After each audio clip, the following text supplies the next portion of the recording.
এবার অন্তর্বর্তীকালীন সরকারের প্রধান উপদেষ্টা অধ্যাপক ইউনূসের নেতৃত্বে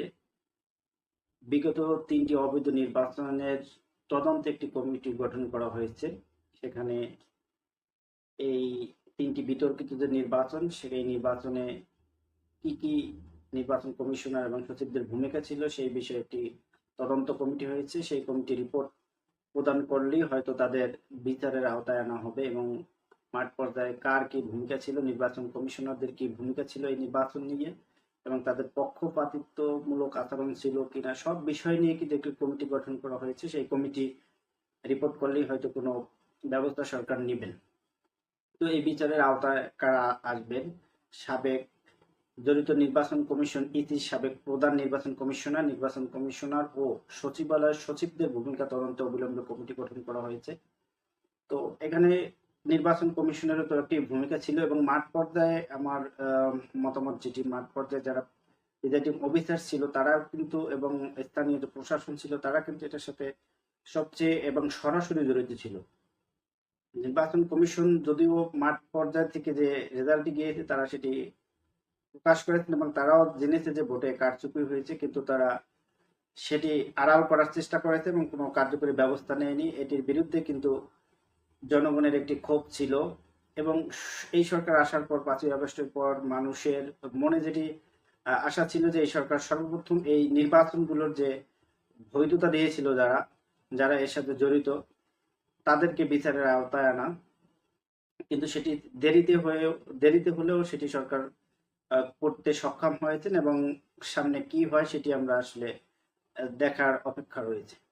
এবং 2014 সালে নির্বাচনে সেখানে 153 বিনা প্রতিদ্বন্দ্বিতা এবং 147 সেখানে ভোট হয়েছে এবং সেই ভোটে বিএনপি পার্টিসিপেট করেনি এবং অন্যান্য জাতীয় পার্টিকে তারা বিরোধী দল হিসেবে কিন্তু সেখানে নির্বাচন করেছেন। এবং 2018 সালে যেটি 30 ডিসেম্বরের নির্বাচন বলা হয়, যেটি রাতের 29 ডিসেম্বর কমপ্লিট করা হয়, সেখানে কিছু কেন্দ্রে যে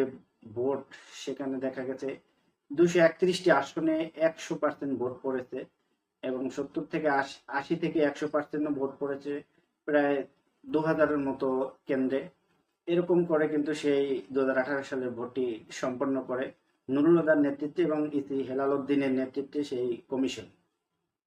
তো 2018 সালের নির্বাচনটাই বেসিক্যালি সবচেয়ে বেশি একটি ভয়াবহ ধরা হয়েছে, কারণ যেহেতু 2014 সালে বিএনপি পার্টিসিপেট করেনি এবং 154টিতে বা 153টিতে কোনো প্রতিদ্বন্দ্বিতাই ছিল না, কিন্তু 2018 সালে বিএনপি কে ডাকা হয়েছিল এবং তারা নির্বাচনে গিয়েছে এবং নির্বাচনে যাওয়ার পর তারা দিনে যে ভোটটি হবে সেটি কিন্তু রাতে কমপ্লিট করে দিনে শুধু মানুষকে দেখানোর জন্য তারা যে পার্সেন্টেজ দেখানো হয়েছে সেখানে কিন্তু বাস্তব চিত্র ছিল এরকম যে হয়তো সেখানে 2% বা 3% ভোটার উপস্থিতি ছিল না, কিন্তু কিছু কেন্দ্রে 100%, কিছু 80-70 এরকম করে এভারেজ দেখানো হয়েছে। সেই ভোটটিকে তারা বা সেই নির্বাচনটাকে জাস্টিফাই করার যে চেষ্টা ছিল সেটি কিন্তু নির্বাচন কমিশনাররা করে গেছেন এবং তারা এই ভোটটি সবচেয়ে সুন্দর হয়েছে বা বিগত যে ইলেকশন গুলো ছিল তাদের থেকে সবচেয়ে ভালো নির্বাচন হয়েছে, এভাবেই তারা এটি বলার চেষ্টা করেছে মিডিয়াতে। এবং নুরুল হুদা বলেছেন যে এটি আমেরিকার থেকেও আমরা ফাস্ট ভোট গণনায় কিন্তু আমরা এগিয়ে আছি এবং আমরা আমেরিকার প্রযুক্তি থেকেও এগিয়ে আমরা তাড়াতাড়ি ইলেকশন করতে পেরেছি এবং ভোটটাও ফলাফলটা মানুষকে তাড়াতাড়ি জানাতে পেরেছি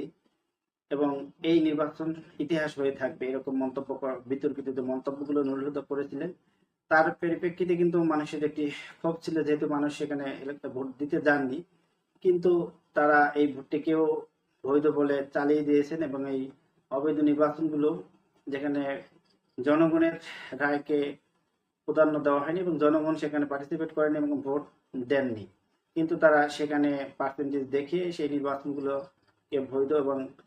পার্টিসিপেট নির্বাচন হিসেবে উল্লেখ করে তারা শাসন করেছেন এবং যার ফলশ্রুতিতে 2024 সালে যে নির্বাচনটি করেছে তার পরপরই কিন্তু এ সরকার 1 বছরও তার ক্ষমতা তাদের ধরে রাখতে পারেনি এবং তারা চেয়েছিল দীর্ঘদিন তাদের ক্ষমতা কুক্ষিগত করা এবং তারা একটি স্বৈরতন্ত্রের দিকে গিয়েছিল এবং স্বৈরতন্ত্র কায়েম করার যে চেষ্টা ছিল সেটি কিন্তু করেছেন এবং তারপরে কিন্তু তাদের যে অবস্থা হয়েছে সেটি কিন্তু মানুষ বা বিশ্ববাসী দেখেছে। তাদেরকে সেই বায়তুল মুকাররমের ইমাম সহ এবং তাদের মেম্বার চেয়ারম্যান সহ তাদের নেতা কর্মীদেরকে কিন্তু দেশ ত্যাগ কিছু দেশ ত্যাগ করেছেন এবং কিছু পালিয়ে হয়তো ঢাকা শহর বা অন্যান্য জায়গায় তারা আত্মগোপনে রয়েছে। এভাবে করে তারা এই ইলেকশন গুলো করার ফলাফল কিন্তু এখন তারা দেখতে পেয়েছেন যে তাদের নেত্রীও পালিয়ে যেতে হয়েছে, একটি দলের প্রধান সাধারণ সম্পাদক থেকে শুরু করে এবং ৩০০ জন এমপির মধ্যে আহ, সাবেক সবাই পালিয়ে গিয়েছেন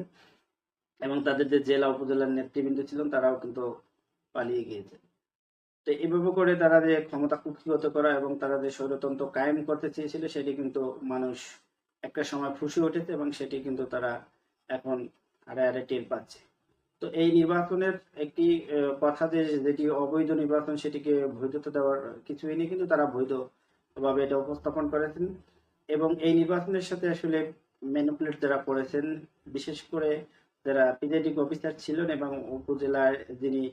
আহ, পুলিশের দায়িত্বে ছিলেন এসপি এবং ডিআইজি জেলার, তারা কিন্তু সরাসরি জড়িত ছিল এবং কিভাবে ভোট করা হবে তারা কিন্তু সেটি জানতো এবং নির্বাচন কমিশনও কিন্তু সেটি জানতো কিভাবে হয়েছে, কিভাবে নির্বাচন রাতে হয়েছে, কারা করেছেন এবং কারা কারা এর সাথে জড়িত ছিল, সরকার কাদেরকে এই নির্বাচনের দায়িত্ব দেওয়া হয়েছিল। 2018 সালে নির্বাচন পুলিশের মাধ্যমে করা হয়েছিল এবং 2014 সালে যেটা ডিজিএফ এর মাধ্যমে করা হয়, 2024-এও কিন্তু পুলিশকেই ব্যবহার করা হয়েছে, যেহেতু পুলিশ আহ, প্রত্যেকটা উপজেলায় রয়েছেন এবং তাদের একটি পাওয়ার রয়েছে, ক্ষমতার মাধ্যমে তারা জনগণকে বিভ্রান্ত করে কিন্তু তারা সেটি করতে, সরকারকে খুশি করতে সক্ষম হয়েছিলেন এবং যার ফলশ্রুতিতে বিভিন্ন ওসি এবং যারা এসপি রয়েছেন, সচিব রয়েছেন, তাদেরকে পদায়ন করা হয়েছে। বিশেষ করে ইসি হেলাল উদ্দিনকে এলজেএডিতে নেওয়া হয়েছে এবং তাকে বিদেশে ভ্রমণ করানো হয়েছে। এছাড়াও তাদেরকে কিন্তু একটি যে তথ্য ছিল যে সেখানে পুলিশকে অনুদান দেওয়া হয়েছিল এবং পুলিশকে পুরস্কৃত করেছে সরকারের পক্ষ থেকে, যেহেতু পুলিশ এই নির্বাচনটি সরকারকে আহ, করতে দিয়েছিলেন এবং তারা ভালোভাবে করেছিলেন এবং এরপরে যে আন্দোলন হয়েছিল সেটিও কিন্তু পুলিশ ঠেকানো এবং সরকারকে খুশি করার যে প্রচেষ্টা সেটি করেছেন, বিরোধী দলকে দমন করার যা যা করার সেটি কিন্তু পুলিশ এবং র্যাব দিয়ে তারা করতে পেরেছে। এখন জনগণের আসলে দেখার বিষয় যে এই নির্বাচনের যারা জড়িত ছিল বা নির্বাচন কমিশন ছিল তাদেরকে বিচারের আওতায় আনা হয় কিনা এবং যে কমিশন করা হয়েছিল তারা কি রিপোর্ট প্রদান করে